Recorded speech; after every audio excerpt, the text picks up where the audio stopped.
오병이어의 기적은 사복음서에 다 등장하고 있는 몇 안 되는 기적 중에 한 가지입니다. 그만큼요, 이 오병이어의 기적은 사복음서에서 중요하게 다루는 사건이라는 것이에요. 그리고 또 이 오병이어의 기적은 우리 그리스도인만 아니라 또 비그리스도인, 예수님을 믿지 않는 사람들도 많이 알고 있는 이야기가 이 오병이어의 사건 이야기예요. 그래서인지도 모르지만 이 오병이어를 해석할 때 자유주의 신학자들은 그 예수님을 믿지 않는 자들도 그 오병이어의 기적을 이해할 수 있도록 좀 쉽게 이렇게 해석하는 경향들이 있어요. 이 날이 저물어서 먹을 것이 없는 빈들에 있는 그 사람들을 위해서, 여러분, 이 오병이어 보리떡 5개와 물고기 2마리를 누가 내어놓죠? 어린아이가, 어린 소년이 그 엄마가 싸준 정말 보잘것없는 떡 5개와 그 물고기 2마리를 내어놓았다는 것이, 그러자 예수님이 그것을 축사하세요. 그리고 설교하세요. 이 어린아이가 정말 이 보잘것없는 보리떡 5개와 물고기 2마리 내어놓지 않았습니까? 여러분은 그 마음의 문을 여세요. 마음의 문을 여셔서 감추었던 것 다 내놓으세요. 그랬더니 그 사람들이 감추었던, 자기만 먹으려고 했던, 싸놓았던 그 도시락을 한 사람, 두 사람 내어놓기 시작했다는 거죠. 그러면서 5천 명이 다 그 도시락을 내놓으니 그것들을 함께 풍성히 먹고도 얼마가 남았다는 거예요? 12바구니가 남았다라고 하는 설교로 이 말씀을 그렇게 해석하는 사람들이 있다는 거예요. 다 그 어린아이가 헌신하여서 내놓았던 도시락을, 굳게 닫혔던 그 마음의 문들을 열어서 나 혼자 먹으려고 감추었던 것들을 다 내어놓았던 기적, 그렇게 이 말씀을 해석하는 사람들이 있어요. 여러분, 이 말씀이 정말 그런 겁니까? 어린아이가 그 오병이어의 도시락을 내어놓았으니 여러분, 우리들도 다 헌신하자, 굳게 닫힌 마음의 문을 열자, 이렇게 말하려고 이 말씀을 우리에게 말씀하고 있는 것일까요? 그렇지 않다는 것이죠.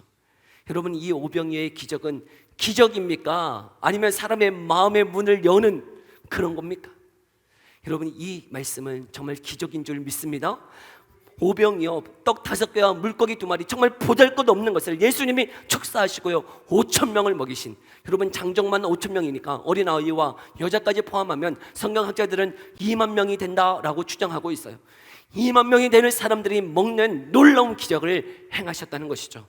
도대체 예수님은 왜 이 기적을 행하고 계실까요? 그리고 왜 사복음서에는 이 기적을 다 기록하고 있을까요? 이 기적이 무슨 의미를 갖고 있는 것일까? 굳게 닫힌 우리의 마음을 열자, 이 말을 하고 싶은 것일까?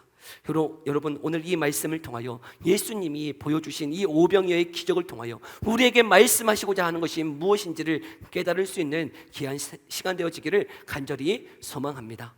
여러분, 이 오병이어의 기적을 이해하기 위해서는 어떤 맥락 속에서 이 말씀이 지금 등장하고 있는지를 우리가 먼저 살펴보아야 할 것이에요.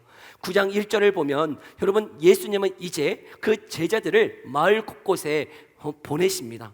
마을 곳곳에 2명씩 짝을 지어 보내시면서 예수님의 그 능력, 예수님이 행하시는 그 권위를 그 제자들에게 위임하시고, 그 제자들이 나아가서 그 마을 곳곳에 나아가서 하나님의 나라를 전파할 뿐만 아니라 병자를 치유하는 일들을 다 하고 돌아다니고 있어요.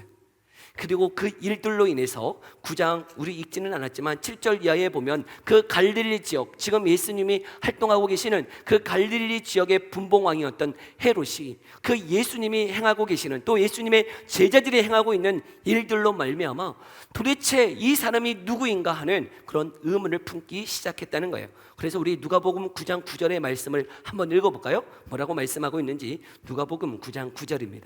함께 읽어봅니다. 시작. 요한은 내가 목을 베었거늘 이제 이런 일이 들리니 이 사람이 누군가 하며 그를 보고자 하더라. 그러니 지금 이 일들을 통해서 지금 헤롯이나 많은 사람들이 이 예수가 누구인가 라고 하는 의문들을 다 품고 있었다는 것이죠.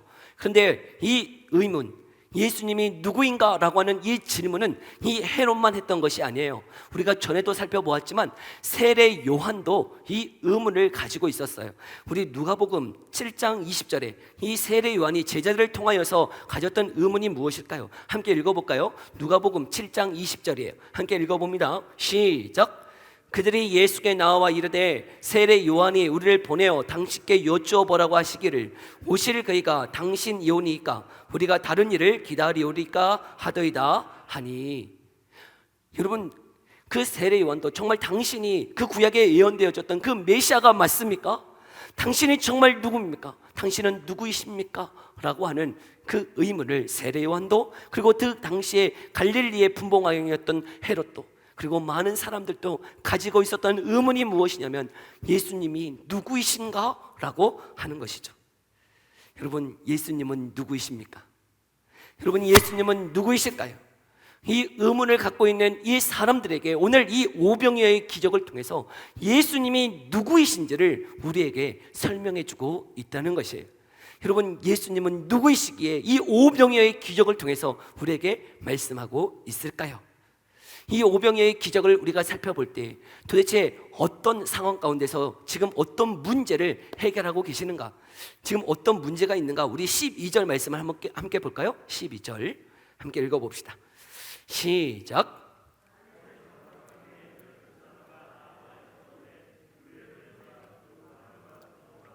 유하며 먹을 것을 얻게 하소서. 우리가 있는 여기는 빈들이니이다. 아멘. 지금 어떤 문제가 있냐면 날이 저물어 갔다는 거예요. 날이 저물어 갔는데 또 문제가 뭐예요? 두 번째 문제는 먹을 것이 없다는 것이죠. 근데 먹을 것은 없을 뿐만 아니라 지금 있는 장소가 어디라는 거예요? 세 번째, 빈들이라는 거예요. 여러분, 빈들은 더 쉽게 얘기하면 광야라는 거예요. 광야. 지금 날이 저물어 갔어요. 근데 우리가 가진 것은 없어요. 먹을 것이 없어요. 그리고 그것은 광야이기 때문에 제자들이 어떤 의견을 내놓습니까? 제자들이 예수님, 지금 이 사람들에게 이제 얘기해서 이 사람들을 다 보내어서 마을과 촌으로 다 들어가서 흩어져서 거기에서 쉼을 얻고 또 거기서 먹을 것을 얻게 하십시다 라고 제안하고 있다는 것이죠. 여러분, 이 대안은 제가 볼 때는 너무나 합리적인 대안이다 생각되어져요. 지금 가진 게 없잖아요. 가진 게 없어요. 그리고 광야예요. 그리고 지금 날이 저물어 가요. 어디에서 무엇을 구할 수 있는 상황이 아니기 때문에 제자들은 예수님께, 예수님, 이 사람들 다 보내어서 마을과 촌으로 다 흩어져서 그곳에서 알아서 도생할 수 있도록, 알아서 살 수 있도록 그렇게 다 보냅시다 라고 제안하고 있죠. 그런데 그 제안에 예수님께서 13절 뭐라고 말씀하십니까? 13절, 예수께서 이르시되 너희가 먹을 것을 주라 하시니. 지금 예수님이 뭐라고 말씀하고 계세요? 너희가 먹을 것을 주라 하시고 계셔요. 도대체 여러분, 이 의미가 뭘까요? 예수님은 지금 제자들이 무엇을 가지고 있다고 착각하고 계시는 건가요? 아니면 여러분, 이런 의미일까요? 군대에서 이게 상급자들이 심부름을 시킬 때가 있어요. 야, 저기 가서 담배도 사오고 또 과자도 사오고, 야, 거기서 너 먹고 싶은 것까지 다 사와. 그리고 나머지 다 가져. 그러면서 얼마 줘요? 1,000원 줘. 1,000원 주면서 심부름 시키는데 가서 담배 사오고 또 야, 애들 부대원들 먹을 수 있도록 뭐 과자도 사오고, 그리고 나머지는 너 다 가져라. 그러면서 1,000원 준다고요. 1,000원. 그런 꼰대가 없어요. 지금 예수님이 꼰대십니까? 여러분, 예수님이 꼰대세요? 너희가 먹을 것을 주라. 이런 꼰대가 어디 있어요? 나 가진 거 아무것도 없는데 뭘 주면서 먹을 것을 너희가 주라 하신 것도 아니고 1,000원도 안 줘. 1,000원도 안 주면서 지금 예수님이 말씀하시는 거, 너희가 먹을 것을 주라 하시는 이 예수님, 여러분, 그 의미가 도대체 무엇일까요? 여러분, 예수님이 우리가 가진 것 없다는 것 아세요, 모르세요? 우리 예수님은 그거 모르세요? 지금 제자들이 가지고 있는 것이 아무것도 없다는 것 예수님이 아세요, 모르세요? 아시죠? 아셔요. 그리고 지금 있는 것이 광야라는 것 아세요, 모르세요? 우리 예수님은 하나님이셔서 막 날아다니셔서 지금 안 보이십니까? 여러분, 아세요, 모르세요? 다 아시죠? 우리의 상황, 우리의 여건 다 아심에도 불구하고 지금 제자들에게 너희가 먹을 것을 주라 말씀하셨다는, 여러분, 어떤 의미로 말씀하고 계실까 하는 거예요. 저는 이 말씀을 계속 묵상해 보았어요. 우리 예수님 분명히 내 상황, 내 여건, 내 환경, 내가 가지고 있지 않다는 것 다 아심에도 불구하고 지금은 왜 제자들에게 예수님은 너희가 먹을 것을 주라고 말씀하고 계실까? 도대체 무엇을 원하고 계시는 것일까? 그런데 여러분, 지금 이 제자들이 어떤 상황에 있었는지, 그리고 어떤 상황에서 이 말씀을 들었는지 우리가 봐야 돼요. 우리 10절 한번 볼까요? 10절 처음 보면 사도들이 돌아왔다 말씀하고 있어요. 사도들이 돌아왔대요. 어디서 돌아온 거죠? 우리가 9장 제일 처음에 말씀드렸듯이 9장 1절에 보면 예수님이 제자들을 어디로 보내셨어요? 마을과 촌으로 보내어서, 여러분, 그 마을과 촌에서 그 제자들이 한 게 뭐예요? 하나님의 나라를 전파하며 하나님이 주신 권능을 통해서 병자들을 치유한 사건들을 행하고 돌아왔어요. 그렇죠?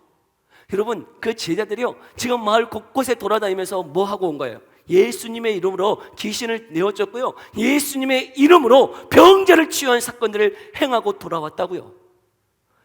여러분, 예수님만 행하셨던 그 놀라운 기적, 그 능력을, 그 권능을 우리에게 주셔서 그 제자들도 그 일을 행하고 돌아온 이후에 지금 이 광야에서 먹을 것이 없는 그 상황 가운데서 예수님이 말씀하세요. 너희가 먹을 것을 주라. 그러면 여러분, 예수님이 원하셨던 것은 무엇일까요? 여러분, 예수님이 정말 제자들에게 원하셨던 것은 무엇이죠? 예수님, 우리가 가진 것은 없지만은 예수님이면, 예수님이시라면 충분히 이 모든 상황을 정말 능히 이기실 줄 믿습니다 라고 하는 그 믿음을 원하셨을 것이에요. 그렇지 않나요? 지금 뭐 하고 왔어요? 제자들이 병자를 치유하고 왔어요. 귀신을 내어 쫓고 왔어요. 여러분, 그 제자들에게 어떤 진짜 능력이 있었나요? 제자들이 가진 게 있었나요? 제자들의 힘이 있었나요? 아니요. 그 모든 권능과 능력은 누가 주신 것이었어요? 예수님이 주신 것이었어요. 예수님의 이름으로 그 일들을 행했단 말이에요. 그러니 그런 기적을 행하고 온 제자들에게 예수님은 지금 이 말씀을 통해서 제자들에게 원하셨던 것은 그 예수님께 의지하고 그 예수님의 이름으로 이 문제를 해결하기를 원하셨지만, 제자들은 여러분, 이 문제 앞에서 어떻게 얘기하고 있습니까? 우리 13절 한번 볼까요? 13절 다시 한번 읽어봅시다. 시작. 예수께서 이르시되 너희가 먹을 것을 주라 하시니 여짜오되 우리에게 떡 5개와 물고기 2마리밖에 없으니 이 모든 사람을 위하여 먹을 것을 사지 아니하고서는 할 수 없사옵나이다 하니. 예수님, 우리에게 먹을 것을 주라고 하시지만 우리가 가진 것은 지금 뭐밖에 없다는 거예요? 보리떡 5개와 물고기 2마리밖에 없어요. 그것 가지고요 5,000명 어떻게 먹여요? 그거 먹일 수 없어요. 가서 먹을 것 사오지 않으면 도저히 이 사람 먹을 수 없어요. 그러니 보냅시다 라고 계속 이야기하고 있다는 것이죠. 여러분, 예수님은 우리의 상황, 우리의 여건 다 아십니까? 모르십니까? 다 아세요. 여러분, 우리가 처한 상황, 우리가 처한 현실, 누구보다도 더 자세히, 더 합리적으로, 더 논리적으로 우리의 여건을 더 잘 알고 계시는 분이 우리 예수님이실 것이에요. 그러나 예수님은 우리에게 말씀하세요. 너희가 먹을 것을 주라 말씀하세요. 그 의미는요, 여러분, 그 예수님을 의지하기를 원하신다는 거예요. 너는 정말 예수님의 권능과 예수님의 능력을 너희가 정말 믿기를 원해, 의지하기를 원해 예수님이 말씀하고 있는 것이죠. 그러나 여전히 우리가 보는 건 뭐예요? 우리가 보는 것은 현실이에요. 우리가 처한 상황이에요. 그러나 여러분, 이 상황과 여건을 뛰어넘어서 역사하고 계시는 그 하나님을 바라볼 수 있기를 간절히 소망해요. 여전히 내 현실, 내 상황을 논리적이고 합리적으로 바라보는 우리의 이성의 눈을 뛰어넘어서 그 모든 능력을 행하실 그 예수님을 믿음의 눈으로 바라볼 수 있기를 간절히 소망합니다. 그렇기 때문에요, 지금 이 오병이어의 상황을 통해서 하나님은 지금 기적을 행하고 계세요. 어떤 기적이요? 우리 한번 볼까요? 16절 17절이에요 16절 17절 함께 읽어봅시다. 시작. 예수께서 떡 5개와 물고기 2마리를 가지사 하늘을 우러러 축사하시고 떼어 제자들에게 주어 물에게 나누어 주게 하시니 먹고 다 배불렀더라. 그 남은 조각을 12바구니에 거두니라. 아멘. 예수님은 이제 그 정말 보잘것없다고 할 수 없다고 제시했던 그 오병이어를 가지고 예수님이 어떻게 하세요? 그것을 가지고 축사하시고 떼어서 제자들에게 주시고 제자들이 그것을 가지고 무리들을 다 먹이는, 여러분 몇 명을 먹였다고요? 장정만 5천 명이니까 아까 지금 얘기했던 것처럼 어린아이와 여자까지 다 합치면 몇 명이라고요? 2만 명. 2만 명을 먹이는 놀라운 기적을 행하셨다는 것이죠. 여러분 2만 명이 어느 정도일까 하고 제가 한번 이 전라북도에 있는 막 도시들을 한번 쳐봤어. 도대체 2만 명은 어느 도시일까? 제가 보니까 정읍 말고, 정읍 아니고 장수. 정읍 아니에요. 장수가 2만 1,000명 정도 되더라고요. 2만 1,000명. 장수 정도가 2만 1,000명. 거기에 있는 모든 사람들이 예수님의 놀라운 기적을 통해서 다 먹어. 여러분 그 2만 명이 먹으려면 도대체 돈이 얼마일까? 여러분 도대체 예수님은 이 사건을 통해서 드러내고자 하시는 것이 무엇일까요? 도대체 그 5천 명, 모든 사람 합치면 2만 명을 먹이는 이 사건을 통해서 예수님이 드러내고자 하시는 것이 무엇일까요? 우리가 이 말씀 속에서는 잘 알 수 없지만 요한복음, 동일한 말씀을 기록하고 있는 요한복음에 보면 여러분 이 오병이어 사건 이후에 예수님의 말씀이 있어요.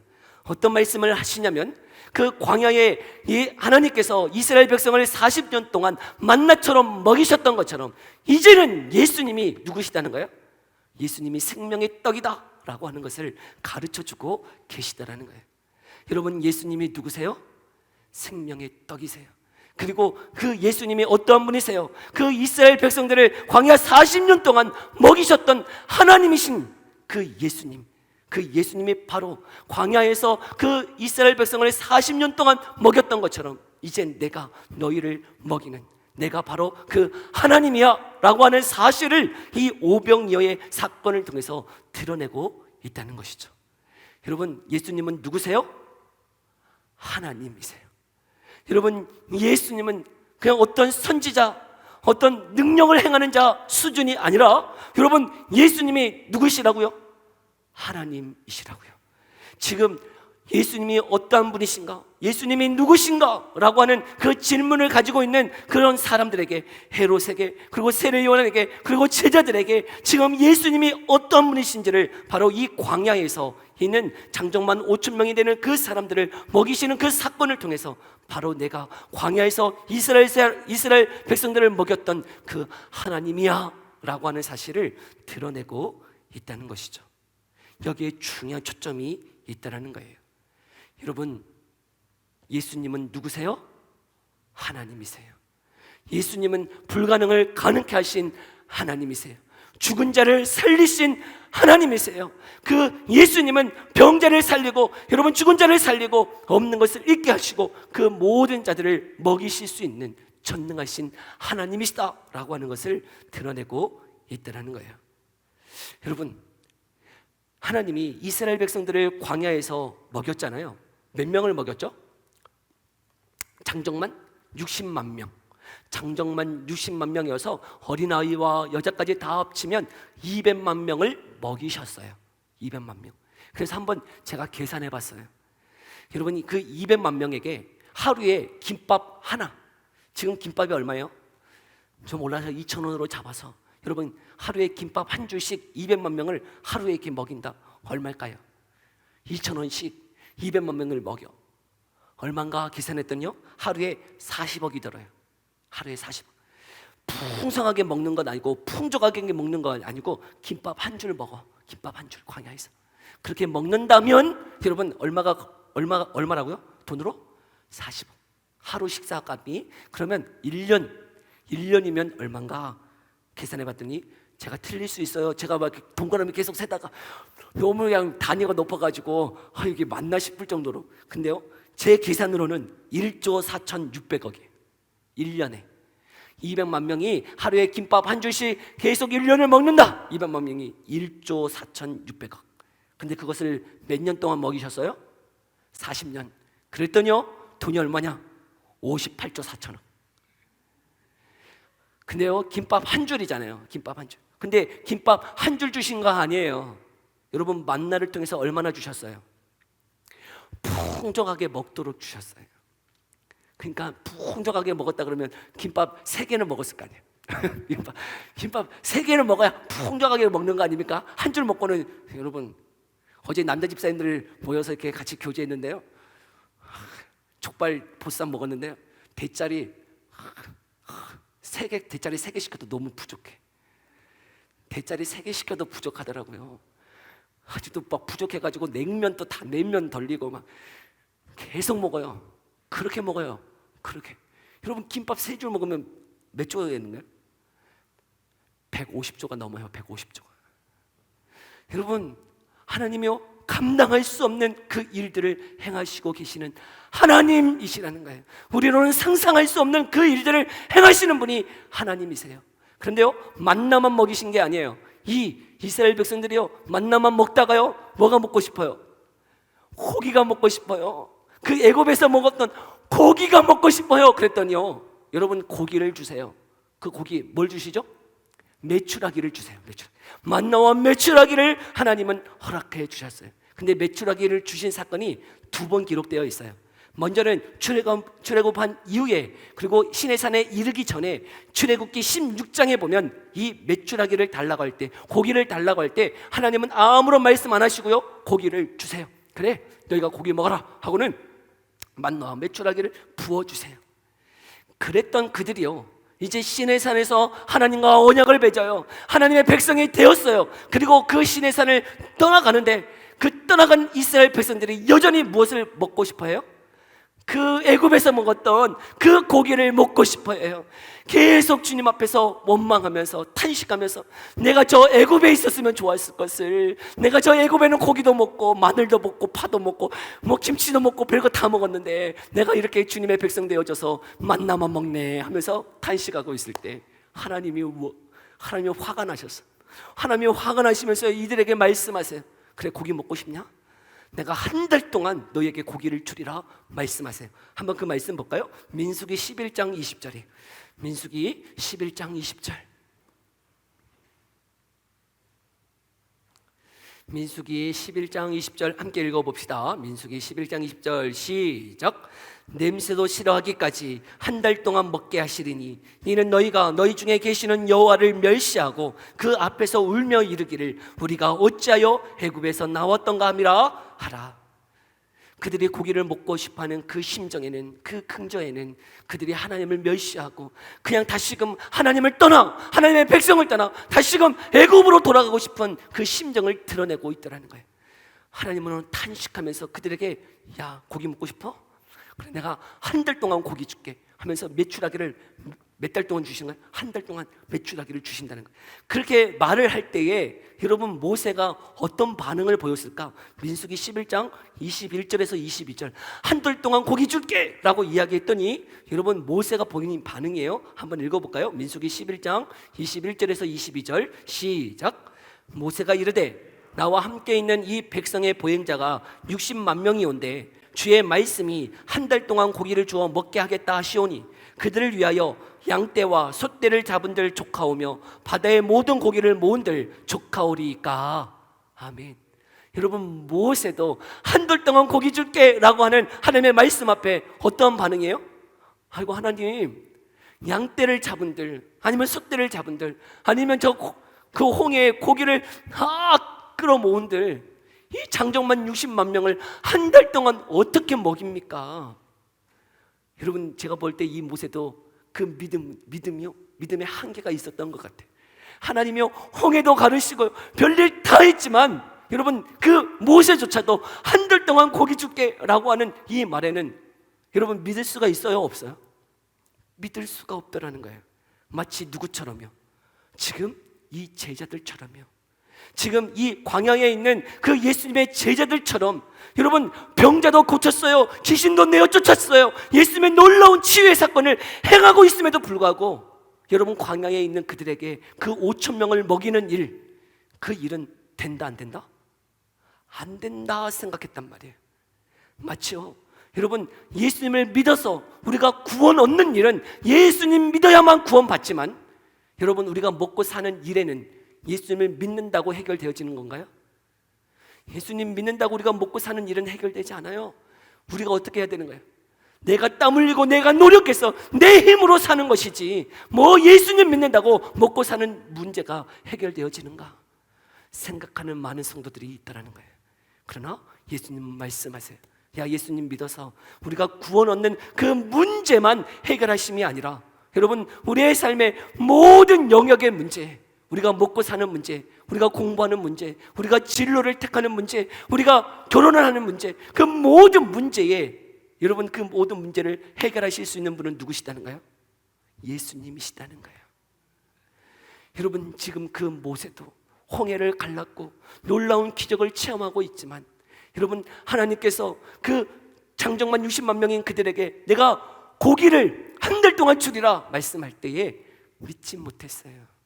그랬던 모세에게 그 하나님이 뭐라고 말씀하실까요? 우리 민수기 11장 23절 한번 볼까요? 뭐라고 말씀하시는지. 민수기 11장 23절 중요한 말씀이에요. 함께 읽어봅시다. 시작. 여호와께서 모세에게 이르시되 여호와의 손이 짧으냐 네가 이제 내 말이 내게 응하는 여부를 보리라. 아멘. 여호와께서 모세에게 이르십니다. 여호와의 손이 짧으냐, 여호와의 손이 짧으냐 말씀하세요. 하나님은 그 일을 할 수 있다는 거예요, 없다는 거예요? 능히 하실 수 있다는 거예요. 그런데 우리의 생각에는 그 여호와의 능력의 손이 어떻다는 거예요? 짧게 느껴지는 거예요. 할 수 없다고 생각하는 거예요. 하나님은 그것은 안 된다는 거예요. 구원의 문제에 있어서 예수님을 믿고 구원 얻는 것은 가능할지 모르지만 내가 이 땅에서 먹고 사는 문제는 내가 땀 흘리고 내가 노력해서 사는 것이지 예수님이 나를 도와줄 수 없다 생각하더라는 거죠. 여러분, 여호와의 손이 짧습니까? 여호와 그 하나님의 능력이 정말 그렇게 하실 수 없습니까? 여러분, 우리 하나님이 능히 우리의 모든 문제를 해결하실 줄 믿습니다. 그런 능력을 가지신 전능하신 하나님이신 줄을 믿습니다. 여러분, 열왕기 하 말씀을 보면요, 엘리사가요 그 이스라엘 백성, 이스라엘 왕 여호람 왕이 전쟁을 치를 때에 어떤 문제가 생겼냐면 물이 없어서 7일 동안 광야에서 물을 마실 수 없어서 죽어가는 그런 상황 가운데 있었어요. 그런데요, 엘리사 선지자를 통하여서 하나님이 말씀하세요. 야, 그 물의 문제 해결해 줄게. 그 물의 문제뿐만 아니라 너희가 지금 전쟁을 치르기 위해서 모압을 치기 위해서 지금 나아가고 있지, 그 전쟁까지도 내가 해결해 줄게 하시면서 하신 말씀이 있어요. 그게 열왕기 하 3장 18절 말씀인데요, 저 이 말씀 너무 좋더라고요. 여러분, 하나님이 이렇게 말씀하세요. 뭐라고 말씀하세요? 함께 읽어볼까요? 시작. 이것은 여호와께서 보시기에 작은 일이라. 여러분, 지금요 그 여호람 왕은 그 광야에서 물이 없어서 죽어가고 있어요. 근데요, 그 죽어가는 그 일 앞에서 그는 기도하지 않았어요. 죽어가는 그 절박한 상황 가운데도 불구하고 하나님 앞에 기도하지 않았어요. 왜요? 마치 어릴 때 저의 모습을 보는 것 같아요. 제가 여러 번 얘기했지만 저는요, 제가 판단했을 때요, 하나님 편에서 부담스러운 기도 제목 저는 안 했어요. 제가 얼마나 하나님 보시기에 정직하고 진실한 자였는지 제가 볼 때 하나님 힘든 기도의 제목 저는 해드리지 않았어요. 그래서 저는요, 대학을 위해서 기도할 때 서울대 보내달라고 기도하지 않았어요. 저는 절대 주님 앞에 저 서울대 보내주세요 라고 기도하지 않았다니까요. 왜요? 저 자신을 알았어요. 저는 저의 자신을 알았고 또 하나님도 하실 수 없다는 거 알았어요. 하나님도 능히 그 일을 하실 수 없다 제가 판단했기 때문에 저는 기도하지 않았어요. 주님, 지혜를 주세요, 서울대 들어가게 해주세요, 그런 기도하지 않았어요. 얼마나 하나님 부담돼요. 하나님 편도 얼마나 부담되시겠어요. 생각해 보세요. 저 공부도 지질이 안 하고 있는데 여러분, 서울대 가면 어때? 서울대 가면 저것이 서울대에서 얼마나 치이고 바보처럼 생각할까 다 아시기 때문에 여러분, 저를 서울대 보내주시 않는 은혜를 베풀어 주셨어요. 기도도 하지 않았어요. 제 편에서 제가 보았을 때요, 여러분, 제가 보았을 때, 제가 판단했을 때 안 될 것 같은 거 하나님 앞에 기도하지 않았어요. 그런데요, 제가 그렇게 제 선에서 하나님 앞에 부담되는 기도 제목 제가 다 컷했어요. 이거 안 돼. 근데 될 만한 것은 기도했어요. 될 만한 것. 하나님 총신대는 들어갈 수 있잖아요. 하나님 총신대는 그거는 좀 하실 수 있잖아요. 그거는 조금만 하시면 되잖아요. 조금만 도와주세요. 조금만 도와주시면 저 총신대 갈 수 있을 것 같으니까 총신대는 도와주세요. 도와주셨어요. 도와주셨어요. 총신대는 가게 해주셨어요. 여러분, 그러면 그 기도를 했었을 때 그것이 전적인 하나님의 능력으로 제가 인정했을까요?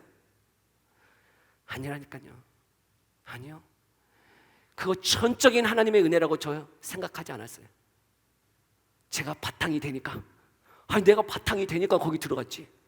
내가 어느 정도 공부했으니까 들어갔지. 거기에 하나님이 양념을 조금 이렇게 섞어주실 뿐이지 전적인 하나님의 은혜다? 그렇게 생각하지는 않았어요. 내가 노력했고, 내가 수고했고, 내가 땀 흘렸는데 거기에 하나님의 은혜가 이게 버무려져서 이게 된 것이지, 전적인 하나님의 은혜, 전적인 하나님의 권능, 그렇게 생각하지는 않았어요. 그런데요, 정말 제 삶에 밀어닥친 정말 위기의 순간, 정말 내가 아무것도 할 수 없는 그 순간에 하나님이요 엎드려지게 하셨어요. 기도하게 하셨어요. 그리고 그 기도 가운데 하나님이 제게 말씀해 주셨다니까요. 깨닫게 해주셨어요. 깨닫게. 기영아, 왜 기도하지 않니? 이 어려운 상황 가운데 왜 기도하지 않니? 하시는 하나님의 말씀이 내 가운데 깨달아지더라고요. 제가 하나님을 믿지 않았어요. 전적인 하나님의 능력을 믿지 않아요. 전적으로 주님을 신뢰하지 않아요. 이미 제 생각으로 판단하고 제 생각 안에서 기도하지 않아요. 이거 기도해봤자 안 돼. 이거 기도해봤자 이거는 하나님이 하실 수 없어. 여러분, 정말 하나님이 우리의 모든 문제를 해결하실 수 있는 능력의 하나님이심을 믿습니까? 우리가 재단하고 있지 않나요? 내가 이미 판단해서 하나님 부담드리기 싫어서 그거 기도하지 않고 있지는 않나요? 여러분, 정말 하나님을 믿으세요? 정말 그 예수님이 정말 부활하신 하나님이심을, 죽은 자를 살리신 하나님이심을, 없는 것을 있게 하시는 그 하나님이심을 정말 여러분 믿습니까? 믿는다면 기도하세요. 여러분, 정말 믿는다면 그 주님을 붙잡으세요. 그리고 그 주님의 뜻하신 바대로 걸어가세요. 여러분, 주님은요 내가 기도한 대로 응답하시는 것 아니고요, 여러분, 우리가 기도하고 의지할 때 주님의 뜻대로 인도해 가십니다. 여러분, 주님의 그 손 붙잡고 걸어갈 수 있었으면 좋겠어요. 그런데 우리의 믿음이, 우리의 마음이 정말 예수님을 하나님으로 인정하고 걸어가는 삶이 되기를 간절히 소망해요. 지금 이 오병이의 기적을 통해서 예수님이 누구이신지를 보게 하시는 거예요. 예수님은 하나님이세요. 예수님은 하나님이세요. 예수님은 하나님이세요. 그리고 그 하나님이심을 믿는 제자들에게 말하고 있는 거예요. 너희가 먹을 것을 주라고요. 너희가 먹을 것을 주라. 여러분, 그 예수님, 정말 생명의 떡이신 예수님을 우리가 줄 수 있는 자 되기를 소망해요. 모든 문제에 어려움을 겪고 있는 그들에게 얘기했으면 좋겠어요. 예수님 믿어봐. 예수님이면 할 수 있어. 여러분, 다른 사람들에게 그렇게 전하실 수 있어요? 저는요, 어렸을 때 어머니랑 같이 어떤 시장을 가고 택시를 타고 막 어디를 갈 때 사람을 만나면 예수님 믿어보라고 막 이렇게 전도하세요. 택시 타면 기사랑 막 전도하세요. 그러면 얼마나 옆에서 부담되는지 모르겠어요. 여러분, 그것을 잘 받아주면 괜찮겠는데 꼭 전도하면 뭐 해요? 싸워. 택시 타고 가는 그 사이에 싸워, 전도하면서. 예수님 믿어보시라고 그냥 택시기사도 알겠습니다 하고 넘어가면 될 것을 그냥 넘어가지 않아요. 뭔 예수야, 예수는 막 그러면서 막 싸워요. 그럼 옆에 앉아있는 저는요 겁나 부담스러워요. 어렸기 때문에 거기에다 대고 엄마 조용히 가자, 좀 조용히 가자 하고 막 이렇게 손을 막 이렇게 해도 그냥 또 거기에다 대고 또 싸우세요. 시장 가서도 싸워요.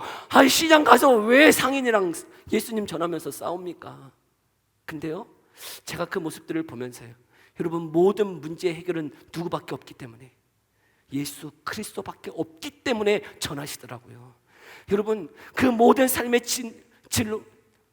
질고와 그 어려움과 그 모든 고난을 해결할 수 있는 분이 예수님밖에 없기 때문에 담대하게 전하시더라고요. 예수님밖에 없어요. 예수님밖에. 여러분, 다른 누가 우리의 문제를 해결할 수 있습니까? 우리의 모든 문제를 해결하실 수 있는 분이 누구세요? 예수님밖에 없어요. 여러분, 그 예수님을 믿고 의지하고 걸어가기를 소망합니다. 그 예수님을 전할 수 있는 자 되기를 소망해요. 너희가 먹을 것을 주라고 말씀하세요. 여러분, 그것이 우리에게 맡기신 이 땅의 사명이에요. 우리가 그 예수님을 전하는 사명을 부여받았어요. 예수님만이 생명의 떡이시기 때문에, 예수님만이 모든 문제를 해결하실 수 있기 때문에 우리가 예수님을 전해야 되는 거예요. 여러분, 다른 무엇이 우리의 문제를 해결할 수 없기에, 우리가 뭐 물질의 문제든 아니면 질병의 문제든 또한 우리의 관계의 문제든 아니면 치료의 문제든 그 모든 문제를 해결하실 수 있는 분은 예수님밖에 없기 때문에 너희가 먹을 것을 주라고 말씀하세요. 그 예수님을 전하라는 것이죠. 여러분, 그 믿음이 우리 가운데 있어서 정말 예수님만이 모든 문제를 해결하실 수 있는 능력의 분이심을 우리가 믿고 그 예수님을, 생명의 떡이신 그 예수님을 전할 수 있는 저와 여러분의 삶 되어지기를 간절히 소망합니다.